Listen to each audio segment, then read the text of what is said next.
Oh, yeah, oh, yeah. They looking for a film that has big time camp. What B-movie will be the ultimate champ. You might think they crazy, might think they diseased, but they watch all the shot to find the best of the beast. It's Stan, Jim, Jack, and Nick who watch till it's finished. But their love for these movies can be diminished. And maybe the film's plot has no rhyme or reason, but that's part of the jam. Oh, and Brad of the season. It's the low-budget film that it is most true. They find in the flick that's most boogaloo. Kung Fu, electric boogaloo. Boom, boom, electric boogaloo. Kung Fu, electric boogaloo. Boom, boom, electric boogaloo. Yak Mala! Yak Mala! Welcome back, my friends, to the Kung Fu Electric Boogaloo. I am your host, 8th Dan Stanadu. So happy to be with you today, because we are talking Season 12, One Shit Wonder. And now our One Shit Wonder of the day is Cabin Boy. Joining me to talk about our One Shit Wonder is, I just like saying One Shit Wonder, but joining me to talk about it, James Cotta. I am happy to be here. And Stan, you one of them there fancy lads? Fancy lads? Well, we have a bunch of fancy lads with us today. Also, we have Jack Hall, fancy lad. Sup? I'm not so more of a fancy guy. Fancy Maybe guy. a fancy Dan. Fancy Dan. All right, and Nick Boxer, how fancy are you? This may be the first time this greeting has been appropriate to the podcast. Greetings and salutations. I am a fancy lad. All right. Well, Jim, now you are the one who brought us Cabin Boy. So why don't you explain the one shit wonderness of it? Sure. This film was made in the mid-90s. Adam Resnick was the director and co-writer, who did not direct anything else. He directed a bit for the Academy Awards that year, because I believe that was the year that Letterman was hosting, that they put in a bit of a Cabin Boy. And he and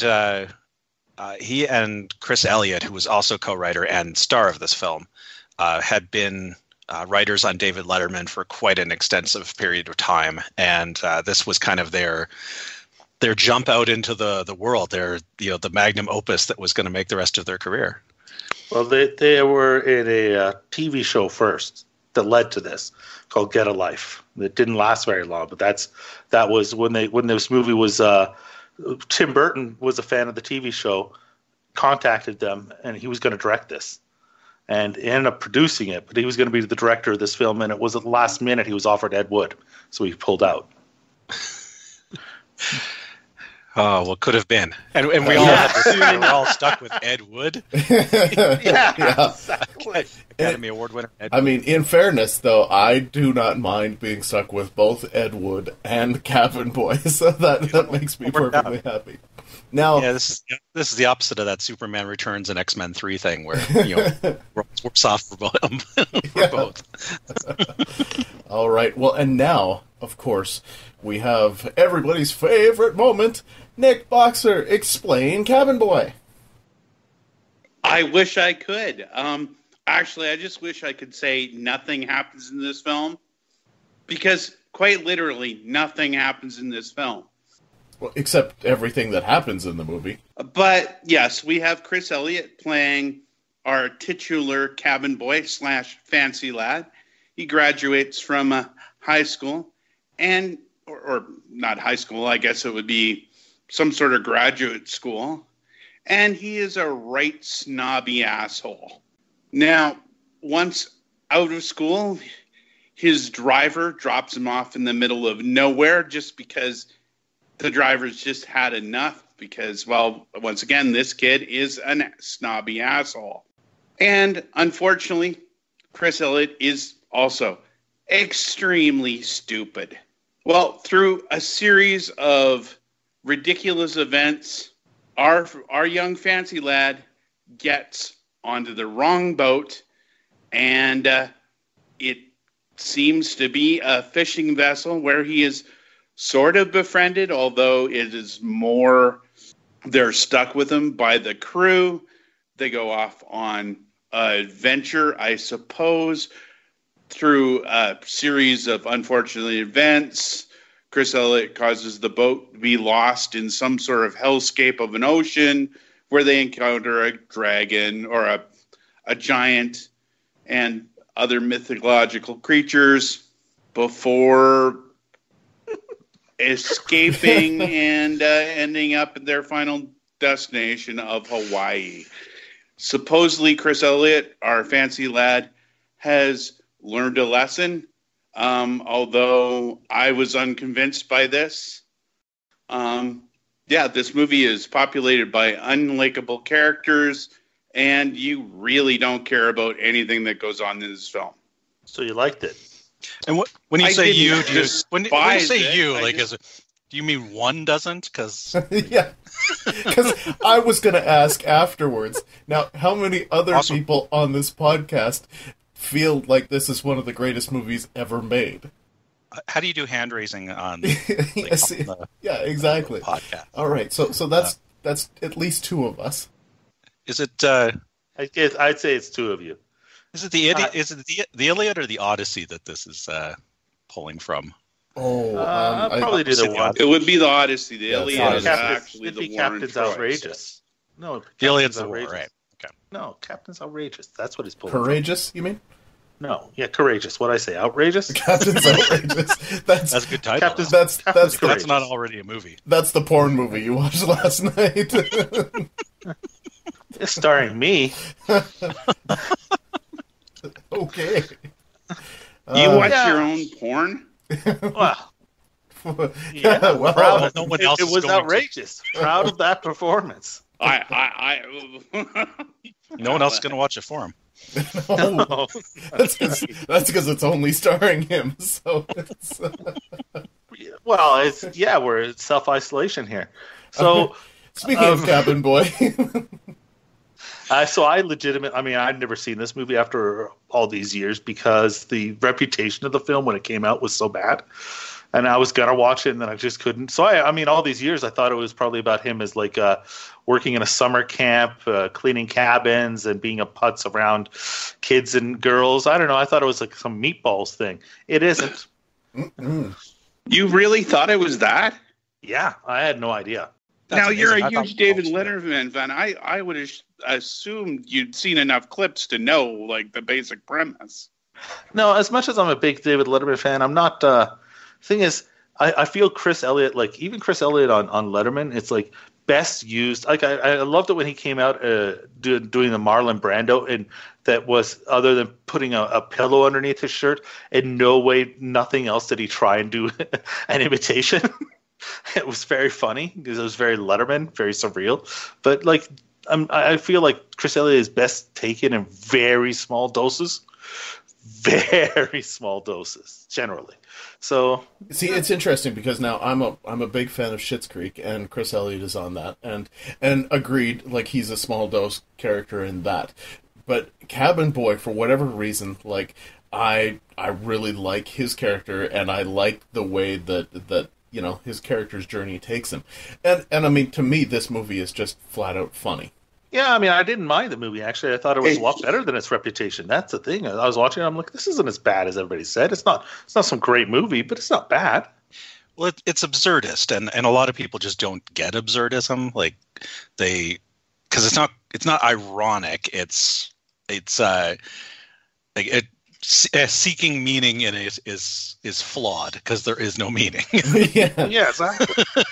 It's interesting because you see like there's so many of those moments. I mean, where you have the clouds with the faces and they're blowing the boat around on the water and stuff, and those are very, they are those absurdist, those expressionist kind of things, and also it seems like it's very much like it would be in the world of Tim Burton.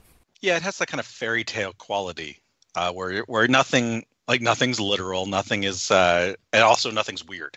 Like that happens is not unusual to anyone in the story. That's like right. It's not like they've been taken into this world that is confusing and new, like Labyrinth or Narnia or something. This is just the way the world works. Like you drive a limo to a boat and then ice monsters attack the boat. That's just how this world works. And that you're going to encounter like six-armed Callie and her husband who's choosing to sell. And you're like, how you doing?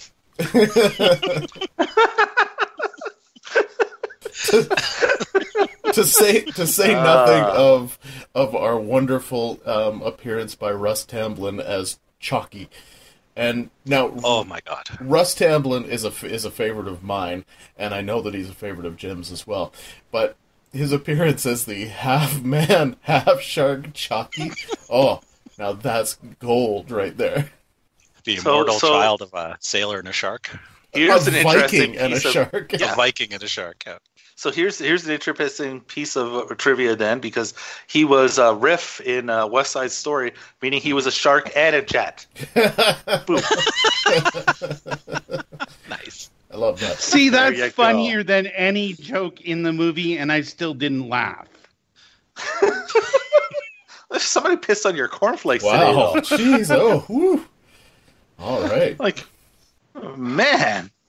I expected for the very moment I announced this that Nick would hold a grudge and not bring a Google lens, would just approach this as the battle that it is, the clash, disappointed. Clash over Cabin Boy that has been going on for 25 years. But I mean, this movie should be on AFI's top 100 most influential films, and yeah, Is it? No. Yeah, yes. Thought I missed something. I'm gonna say yes. It's in the 70s, so when you're trying to watch the full list, like you just don't make it that far. You make it to about 50, and you're like, I think that's enough. I'm good. So, and see now what you actually need is Cabin Boy in and around 30 to 40 to act as a palate cleanser before you get back into the rest of them. Yeah, having an hour and a half off would be nice.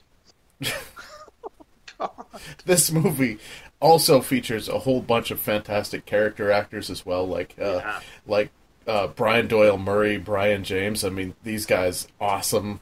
Just to see them, and to me, it's just they just lean into those silly roles. Like they're able to chew up the scenery, and I love the fact that there's the one character who knows everything about everything out to sea. Like, oh, Chalky? Don't worry, I know about that. Oh, Callie?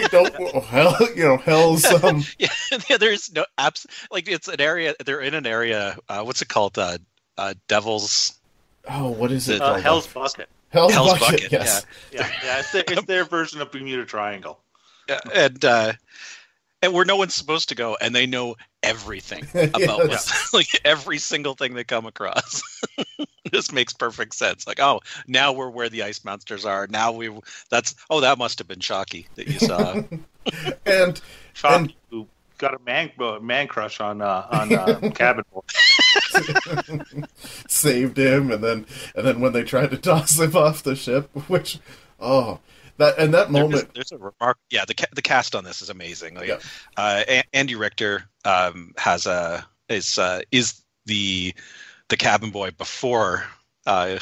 Dude, I did not recognize him. I did not know he'd been around that long. I guess this is 94. When did I guess Conan probably was on the air then, but Conan was on by that point. Yeah. Because it was. I can't remember when they actually switched to when the Battle of the Late Night was.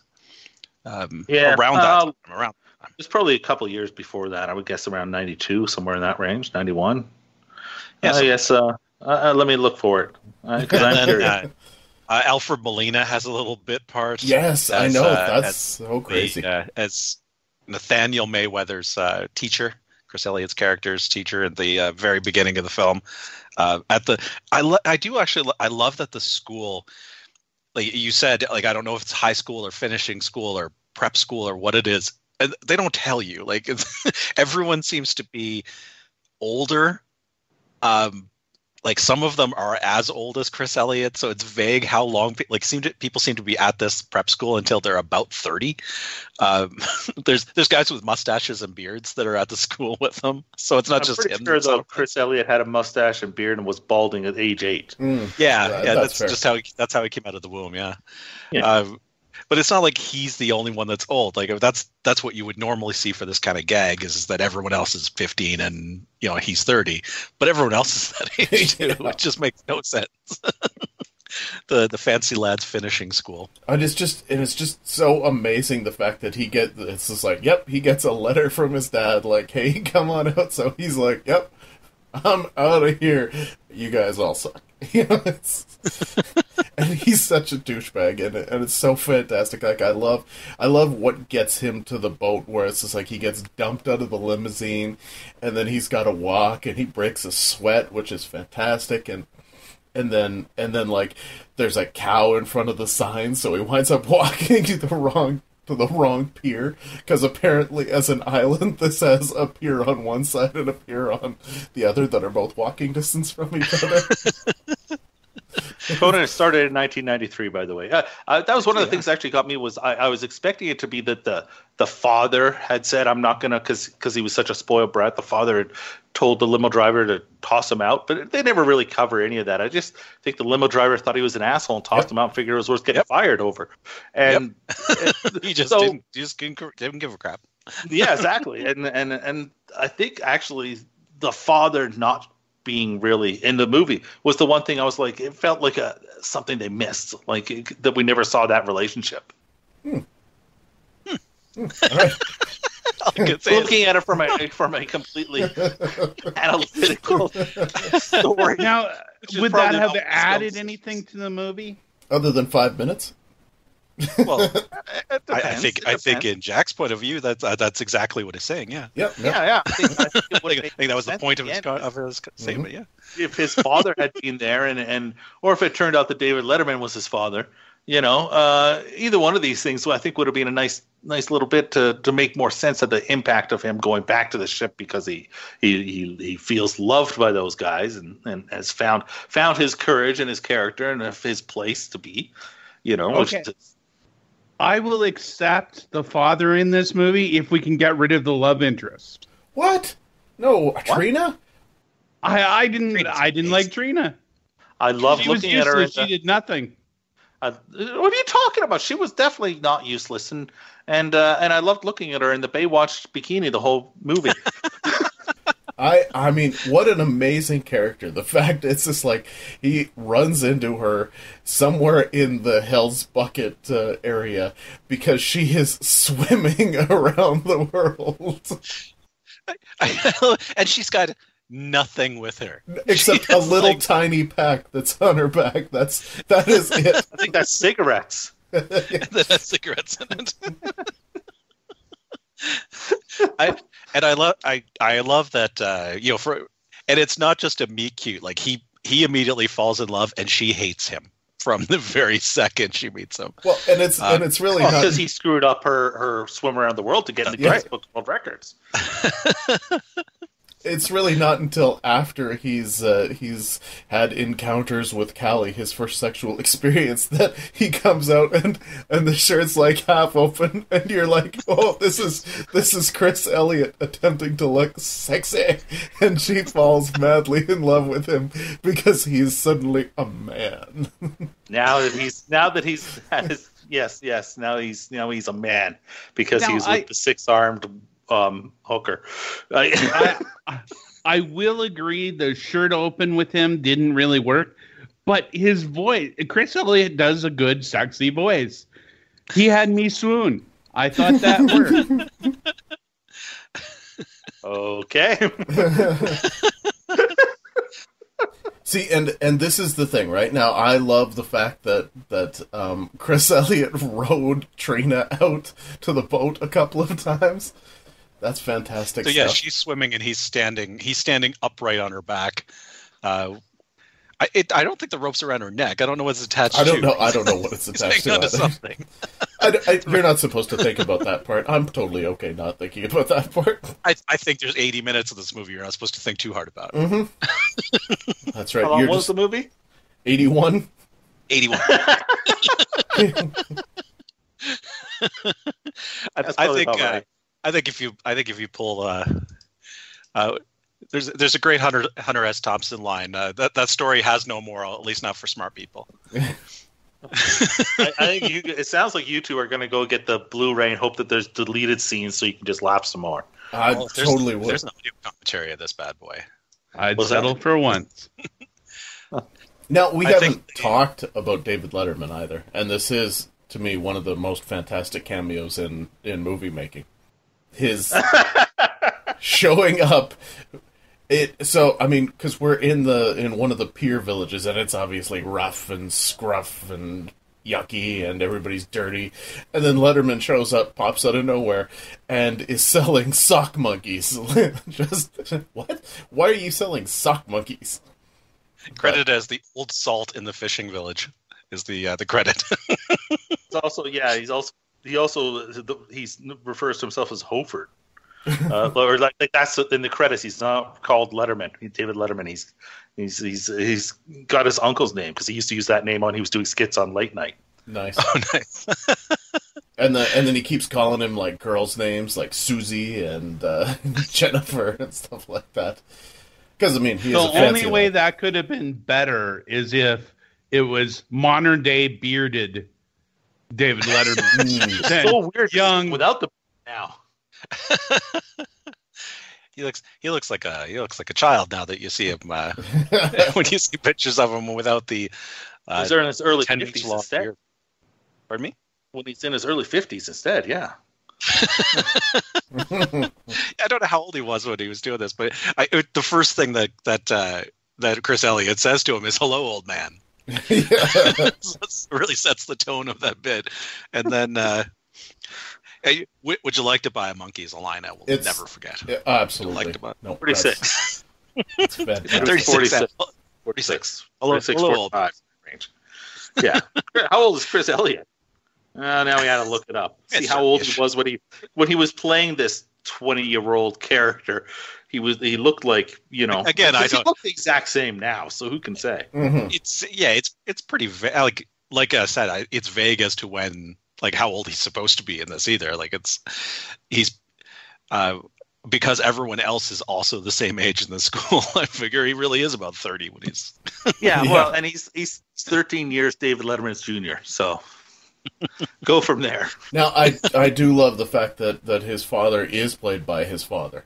So they that was maybe that's why he didn't appear in the movie. I don't know if Chris Elliott's father is an actual actor or not, but I think he was like a radio show host or something like that, if I remember correctly. I think he had like in Canada and Eastern Ontario, he was part of like a radio morning host thing. Very nice. Yeah. Well, I think scoring on this one will be interesting because we have two people who clearly loved it. One person who wasn't, and one person who enjoyed it but is not really sure how boogaloo it is. All right. Well, don't tell the listeners which is which. Let them guess. Keeps the suspense. All right. In our search for the ultimate B movie, we rate each film in 5 categories. Tragically for Cabin Boy, none of these is objective quality. True. Our first category is called Schlock Appeal, and we start with Stan. All right, well, there is lots of wacky stuff that happens in this movie, and it's enormously appealing, so I'm going to go with a 10. Seriously? Yes. No, I actually think this was sort of marketed towards a mainstream audience. Which is schlocky, in my opinion. No, I just didn't find it that schlocky. I just thought there was too much that didn't work that they could have tried to capitalize. There has to be some sort of big top thing going on for it to be schlocky. And this was sort of sitcom-ish, really.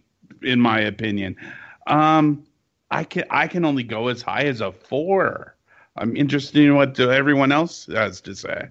I'm at the exact same score as you. Like I say, it's mildly entertaining movie, but it's not schlocky. Frankenstein conquers the world is schlocky.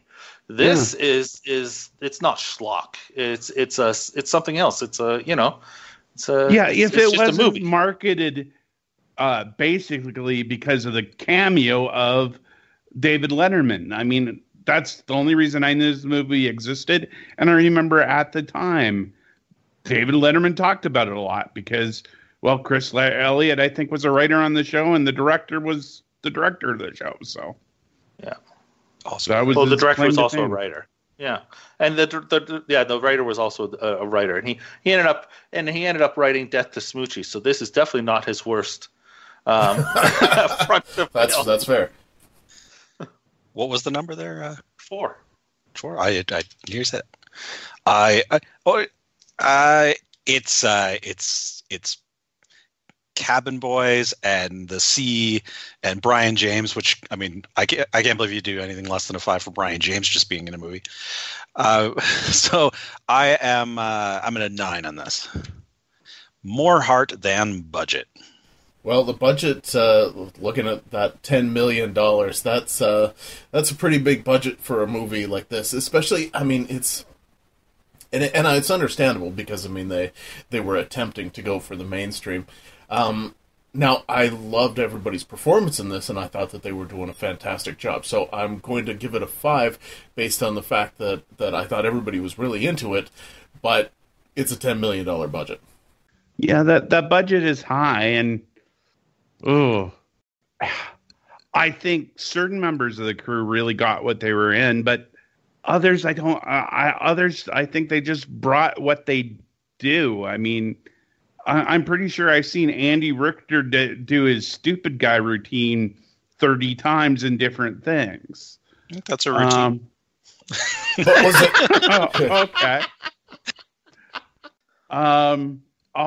All the old sea salts. They could have been in 10 other movies, so I don't think there's a lot of art going on. So I can only give it a 3. Well, I think 10 million. I mean, it's clearly a Hollywood production. There's no doubt about it. But it's clearly a small budget Hollywood production. So 10 million for a Hollywood production, even in 1994, really, really tiny. So I think it deserves quite a bit. Sure, okay, most of it is clearly a sound stage with a backdrop and them just on a boat. But on the other hand, if you look at it historically, anything to do with water is like super expensive to film and tends to go wrong and is really difficult. And you know, they put in a lot of different crazy character designs and some special effects, and I think they did a good job with all of this. I'm going to give it an 8. You talked me into it. I'm going to an 8. There you go. It is dicey. I'll go to a 7 then to balance it out. I'll go to an 11. 8, 3, 7. What do you got, James? I'm so torn because the amount of heart that I see in this movie before you tell me it's a $10 million budget is like a 20. Yes. And then you tell me it's a $10 million budget, and then I'm like, okay, it's not really a 20. I think eight's probably right around the zone. This was going to be a 10, and then because I hadn't seen a budget number, and then as soon as Dad said it was $10 million, I'm like, oh, okay, no. Yeah, it's hard to give it a perfect 10 because of the $10 million budget. I mean, as Jack said, I mean, water is always expensive. Yeah. Sometimes it's pretty clear they're just shooting down into a well-lit pool. But I mean, the soundstage stuff. I mean, because the soundstage stuff is intentional. I mean, there's so much of this movie that is based on Jason and the Argonauts and that kind of filmmaking. There's a stop motion ice monster, that kind of stuff that is. You know, there's some expense goes into that. Especially as that skill started to disappear. So 8 is what I'm ending up at. What the fuck moments? this is an interesting one because of the fact that when we talk about what the fuck moments, it's those unintentional things often. Now this one is chock full of intentional moments that are designed to be weird because the movie's designed to be absurdist. So now there are things that I still look at and I'm like, wow, like the sock monkeys, selling sock monkeys. That's just something that who thinks of that? When you're coming up with something for David Letterman to be selling sock monkeys, who knows? When it pops up, like you talk about the ice monster, that's fantastic. I mean, it's really out of nowhere to me. I love the fact that Callie's husband Mulligan is I don't exactly remember what he sells from the movie, but I love the fact that he's coming home like, oh, I didn't realize that selling whatever it was, furniture on a near uninhabited island was going to be so hard to do. I mean, it's just fantastic. And the household electronics as it is, like vacuum cleaners and blenders. Yeah. So, I thought it was appliances. So, something in that. That's the word I was looking for. Yeah, in that world. So it's just like I love that. Again, just coming up with that moment and then trying to kill Nathaniel with a giant nail clipper. I mean, it's just so out of where my mind would ever go with this kind of thing. Now I can't go enormously high because again it's built so well into the world. I'll give it a 6. Yeah, I don't even know how you go that high because it is absurdist. Everything in this movie, obviously it worked more for you guys than me, but that's the whole joke of this movie is everything is absolutely absurd. I think they'd have to actually stretch it to actually qualify under the WTF. I did kind of enjoy that the giant sold appliances and his wife Callie cheated on him with sailors. I would have liked a little bit more of Callie just to explain her backstory a little bit. And the fact that she's a tenth of his size. Yeah. Well, yeah, that would have been a fun thing to explore a little bit. She's got of course, we're getting into porn there. Even at a tenth of her size with 6 hands, you can do some hand stuff. Yeah, I've seen that movie. Yeah. But it's absurdist, so it's definitely. I don't think it's WTF at all. I can only go 2. I'm really punishing this movie, and I don't want to. Oh, I think you do. No, I mean, I didn't enjoy it, but I would like to see it on the scale. But now that we're putting numbers down, I keep going low because I can't justify them. Yeah, I get you. I mean, I'm the same way. I just can't. The whole world is kind of a WTF, so it gives it a little bit. But I mean, if I'm judging Airplane or Hot Shots or Scary Movie, and those moments that are crazy, are those moments crazy for comedy or are they WTFs? Well, they're crazy for comedy, and this falls along that same line. So I got a 3. I think I'm in line with Stan on this, as with most of the show so far. I mean, there's definitely some. I mean, we also talk about WTFs being a strange choice, a strange direction, and I think there's a lot of those there, but it is most of it in the context of what is the non sequitur to put in there. So 6 for me as well. Memorable moments. Now, for me, I mean, it's an interesting one to score because I've seen Cabin Boy about 5 times so far. So wow. I mean, when you talk about do you want to buy a monkey? Absolutely, that's a line. It's stuck. It's been there for years, and it'll be there for years and years more. David Letterman, just love it. Russ Tamblyn, all these character actors, just the core concepts and stuff like that. It's basically going back to an old friend that I know is going to make me, it's I've spent time away from you, but now we've come back together to hang out, and I am laughing my ass off as I knew I would. You're a good old friend. I'm giving you a 9. I couldn't remember if I had ever seen this movie, even while watching this movie again for this cast. So once again, I have to go low. Although I think I will remember Chris Elliott taking off the giant's belt to strangle him. Because I thought that was just so incredibly weird. Like that doesn't even strike me as the most efficient way to kill a giant, but it happens in this movie. Yeah, so 3. Well, there's a certain look to the movie that's kind of like we talk about that Tim Burton-esque look, and that to begin with is already memorable.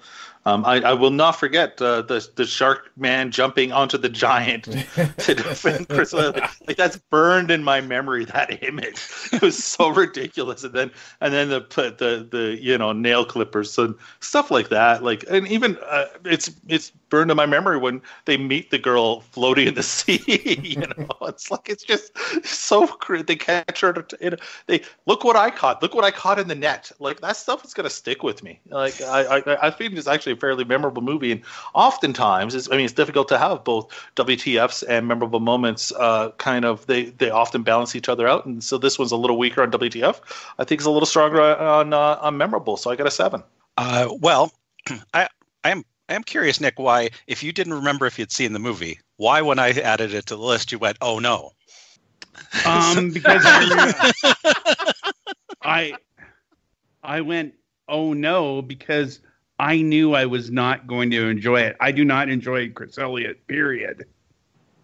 Oh, we had pre-Boogaloo bias. Mm-hmm. Yes, I have to admit, I have never enjoyed, even when he comes up on sitcoms, which I actually consider just his presence in a cameo as a reason to write off a sitcom. I believe I've lost a couple that way. Wow, he was great. He was great on Weber.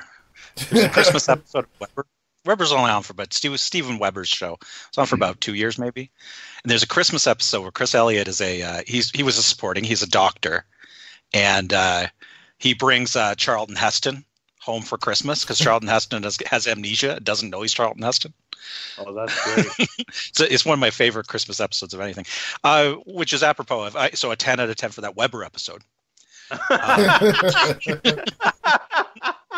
And Cabin Boy, Chalky actually comes back to me before Letterman, even though the Letterman scene, because Letterman's cameo is what they played on Letterman when Chris Elliott came onto the show to promote the film. So it was, of course, the first thing I had seen for the film. And what a weird thing to basically sucking up to Letterman fans being on Letterman, but what a weird thing to show on TV to promote what this movie was going to be like. Yes. Yeah. But do you want to buy a monkey? Of course, I'm never going to forget it. There's amazing other lines like Brian James at one point says "Purple Lightning." That's always a good sign. And the line I've been quoting since I rewatched this film was Chris Elliott is trying to make time with Trina, and it's at night. They're looking up at the sky, and Chris Elliott says, "Look at all those sparkly twinkle things." I forget the technical name. You mean stars? Stars. Yeah. It's fantastic. Trina was cute. How can you not like her? I mean, that actress was cute. She's adorable. Oh, yeah. She went on to be like a girlfriend in like 87 different sitcoms, right? Is she? Still a working actress. She's never had like as big a role as a cabin boy, but she was in Boogie Nights. Well, surely. That's right. Yep. She is what? Hold on. Let me just speak amongst yourselves. Let me just try to. All right. That means you got to stretch out your memorable moments a little longer here because Stan's going next. Andy Richter has Jesse St. Vincent. That doesn't help me at all. Yeah, definitely. So in other words, she played a porn star. Yeah, Ricky Lake is Beatles' girlfriend. Maybe. Let's not forget Ricky Lake's appearance here. Oh yes. Well, firstly, the fact, and this, we didn't bring it up at all. The fact that the ship is called the Filthy Whore, and then the fact that they have the mast, what do you call it? Icon, the mast Ike that will go, but that moves and has facial expressions and stuff like that. Which is Ricky Lake, which is fantastic. Yeah, just kind of that. That typically these ships have the I don't know, the statue type of, or, something carved into the woods in the front of the woman or whatever. And in this case, the woman is played by Ricky Lake, who reacts to the things around her. Never says anything. Best use of Ricky Lake ever. To be on the bow. There's got to be a technical term for It's that. like the masthead or something like that, but it's like, it's not that, but I don't. If we actually only thought had it the technology was that. to look it up. And we don't. We've looked up a lot so which far. is all to say that my final score is, of course, 4. No, it's 10. Crazy concept. Crazy concept. Now, this is one of those cases where I can see you being able to argue both ways. Now, if you're arguing the fact that these people are essentially pitching to themselves and we've got this core group of people together, I can see how you could give it low. But then, at the same time, if I tried to pitch that, Chris Elliott is a fancy lad who winds up becoming a cabin boy on a ship like this, and then, clouds with faces blow wind, ice monster, woman sailing across the world, Hell's Bucket, giant Callie, all that stuff, I mean, that's it. It's an absurdist movie. I can't imagine pitching an absurdist movie to anybody and having anybody say, yeah, we'll give you $10 million for that. So kudos to them, 9. Well, that's where it's nice to have Tim Burton involved. Yes. Producing it and particularly. I just got to say this, because just as an aside, before we get to next there, just the ice monster. The fact that the special effects were so crappy worked. Mm-hmm. You know what I mean? It's like, because it looks terrible, but it fits into the movie. And that they kill him using like a never-ending supply of coffee from their shitty coffee machine. Yeah, crazy concept. See, I disagree with you. I don't think it's that crazy of a concept. You pitch a comedy starring Chris Elliott, who was at the time sort of up and comer. He was sort of at that point. And say, I'm doing the Iliad, it has absurd humor. I think it's definitely crazier in execution. And I think a lot of these jokes would come across better on the page than they do in the actual movie. So, once again, I'm low man on the totem pole with a 5. Well, you don't know what our scores are yet, so I mean, I'm guessing for sure that you're low man on the totem pole versus I'm guessing too, versus Jim. Yeah. That was just me daring you to go lower. No, I'm not doing that. I think it's pretty courageous. Sorry, Captain's courageous, not Iliad. Captain's outrageous, yeah. Yeah, that too. Come on, Chris Elliott plays an early 30s fancy lad who gets stuck on a ship with a bunch of crazy men, and they go into Hell's Bucket after picking up a woman who in the middle of the ocean was just trying to swim across the world. And there they encounter various monsters and crazy creatures, and he ends up finding his courage and living on, and it's a comedy. I'm like, dude, that's nuts. Like, I just 8. Yeah, I think saying it's a Tim Burton movie gets you a certain distance. But, I mean, this conversation goes, okay, who's your heroic lead? Well, it's Chris Elliott. Okay, fine. Who's your romantic lead then? Do you have Johnny Depp like he had in the other movie? No, it's Chris Elliott. Okay, well, who's your antagonist? Who's your antagonist then? Like, do you have a Michael Keaton kind of guy? Well, really, Chris Elliott's his own antagonist. There isn't another antagonist in the film. It's really just him against him, and then everyone else around him kind of feeds that. So I think that's hard to pitch. I mean, Tim Burton's successes before this were like Beetlejuice and Edward Scissorhands. So, it wasn't like he was, out in the wilderness as far as, having a star to prop those up.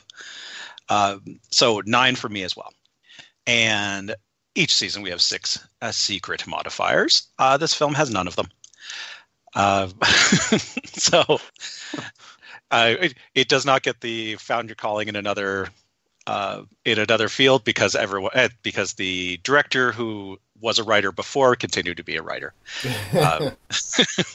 As with a couple of the things, it was a one-time wander into directing rather than a pathway to a different field. But that does bring it to a 65 out of 100, which puts it kind of in about the top third or so of the Octagon, tied with Isle of the Snake People. And right behind what previous to this was our most contentious film, Big City Blues, at 65.5. Interesting. That's Interesting. the So who gave us contentious the lowest range. score? Stan really took this to task. Yeah. That's right. That's it. If it's going to be a great Boogaloo movie, it's going to satisfy everybody. So, At the end, Stan and I did actually end up with the same score. oh really? We didn't You guys end up give with the same ratings in each category. We did end up with the same. What was your score? 42 out of 50 for both of us. Wow, Jack, you guys would have had it. You guys would have had it up there in the very top, and I'm like, dude, it's not close. So I'm glad we got where it was. I think that's a good score for it. One of these days, it's going to be the wrong score for you. I can't wait. No, it somehow it always turns out to be the right score. I'm like, I don't know how it works. So. Honestly, I did a thing where I was trying to figure out what are my top 10 movies ever. And so I made a list of about 30 films and then windowed that down. But Cabin Boy was on that original list. It didn't make the final list, but it did that. It was in the running for me trying to figure out what my 10 favorite films are. You know, the thing is that I know right now that we could leave this recording. I could go back to my TV, plunk on Cabin Boy, and I would be laughing just as hard now as I did, a few days ago, 5 days ago, or whatever, that I watched it again. Because it's just one of those movies that it just clicks. Like, it works for me. Obviously, it works for Jim as well. So it's just like, how do I not, rank that, right? So you guys don't just look at Chris Elliott and go, that guy's molesting children? Because that is my immediate reaction. Wow. Anytime he walks on the screen. You just how young do you think Andy Richter is in this movie? Yeah. I'm going to say I think it, but I don't say it out loud. I could separate the art from the artist, and in this case, the art from my weird perception of the artist. Yeah. I mean, here's... I got to be honest, I don't actually think that of anyone. I mean, aside from the ones that, I actually know did it. Proven? Yeah, right. Exactly. Do you think that when Paul Rubens comes out and you actually do know that stuff about him? Anyway. We better not do a Pee Wee Herman movie. No, he didn't he just get caught masturbating in a theater? That's it. He has pictures of underage women and this. Oh God! But it's old art. So he talks about it as being art and valuable in a collector's thing. So it falls in this weird category of is it child porn or is it art? Oh, Paul Rubens was saved. Thank you. I almost threw him in the Jeffrey Jones bank. Yeah, the Jeffrey Jones bank. That one is never saved. It's hard to watch Ferris Bueller still. All right. Okay. I think we've I think that horse is dead. That horse is truly dead. All right. Well, let's Jim. Let's do some business. All right. We are sponsored by We Talk Podcasts, and they have a website called wetalkpodcast.com. They also have a Facebook, and they have a Twitter. You should check out all of those. The We Talk Podcast site is where you'll find the Octagon, which is our record of our search for the ultimate B movie, and shows each movie in each category, what we gave it as our final scores, and a link back to the episode. Also, please subscribe and rate this show on your favorite podcast app and on YouTube. All right. YouTube. That's the key. YouTube. Okay. Well, One Shit Wonder Season 12 carries on next episode, where we are going to be dealing with Nick's Blood of Heroes, and so we'll see. Perhaps Jim and I will just hate that, for no good reason, too. No, we can hope. Yeah. We don't come into this to hate any movies. Wow. Not the goal. No, it's too late. He already gave us food fight, so there's no... Yeah, I hate Nick still for that. Yeah. But honestly, I figured that as soon as he said, "Oh no," I'm like, okay, well now we're square for food fight. Yeah. We could shake hands and move on. Yes. All right. Well, I think I'm gonna go watch Cabin Boy again. I don't care what the rest of you do, but I say it's time to get out of here. Okay. Nick walks the tracks. All right. So, for Jim, and for Jack, and for Nick, I am your host, Captain Stanadu. Happy to be with you, and thanks for listening to the Kung Fu Electric Boogaloo. You couldn't be cuter. Hey, would you like to buy a monkey?